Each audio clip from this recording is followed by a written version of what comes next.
from a sugar house in Chester on a late winter day, a signal that Ryan Neal is deep into harvesting maple syrup. So sap goes in this corner, travels to the front. The 18-year-old, yes, 18, owns and operates Ryan Sugar Shack, a thriving business. He's a one-man show. It's really all me, between tapping trees, collecting sap, bringing it back to this facility. Everything from the tree to the bottle is really all on me. And though his newly custom-built sugar house sits on his back lawn, this is no backyard operation. Ryan boils the sap he collects in this state-of-the-art commercial-grade evaporator. This is where all the sap feeds in. He didn't start out this advanced, far from it. This is his 6th season in business. I started when I was 13, and I just had 2 buckets back then. It wasn't anything big, just 2 buckets, boiled it on the grill. The next year, he upgraded to a homemade cylinder evaporator, his parents realizing this was more than a hobby.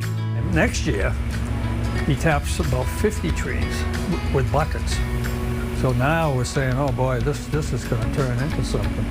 Each season, Ryan expands his business. In 2017, he laid out his 5-year plan to our Mike Haddad during a live interview on the 6 o'clock news. And so far, he's followed through on every goal. And a sugar house is in the works for next year. We loaned them the money to get started, of course. It's with a bank, so to speak. But no, we're very proud of him. It's a passion of his. Ryan splits his day between running his business and classes at Pinkerton Academy, where he's a senior. He receives course credit through the school's co-op program. It's not just I leave school early and go to work for the 2 hours and then I'm done. I mean, this time of year, it's as late as I need to.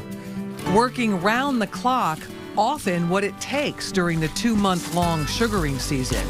Ryan now has 1,500 trees, 300 on the family property and 1,200 on land he leases in nearby Raymond. Gone is the daily chore of collecting buckets from each tree.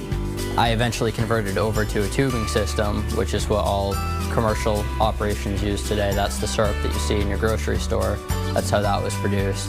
And that intricate tubing system he installed himself, 20 miles of it. There's not just an instruction manual that you can open and step-by-step follow that. So just online research, talking to other producers, reading any books I could. By adding the tubing system and the commercial evaporator last year, Ryan increased production from 40 gallons of syrup a season to 250, but he wasn't done. This year, he put in a vacuum system. So that helps pull more sap out of the tree. He's now on track to produce 400 to 500 gallons, which will put the business in the black for the first time, profitable despite a lackluster season.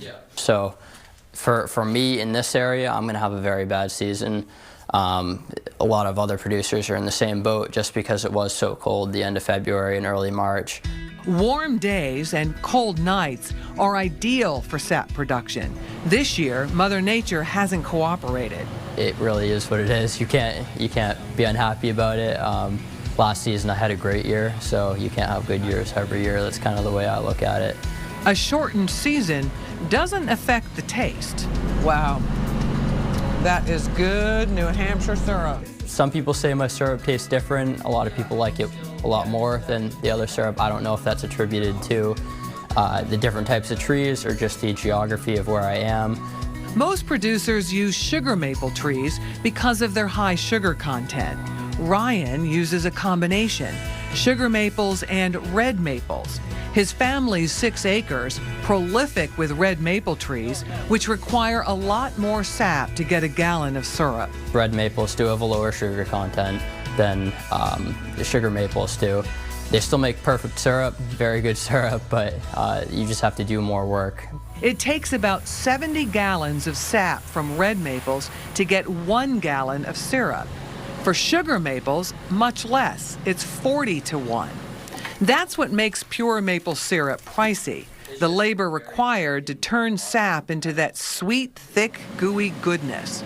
Boiling a batch, where water is evaporated from the sap, takes several hours. Also takes lots of firewood, a wheelbarrow load every 8 minutes. Ryan introduced a new line this year, dubbed Taste of New Hampshire. You can now buy maple granola and pancake mix. Most of his sales are made online. His syrup is also sold in a few local grocery stores, closing those deals requiring some grown-up skills. The biggest thing is probably being taken seriously. That's kind of the biggest challenge with any kid in a business or anything. Of course, Ryan has never been the typical kid. His work ethic and laser focus far beyond his years.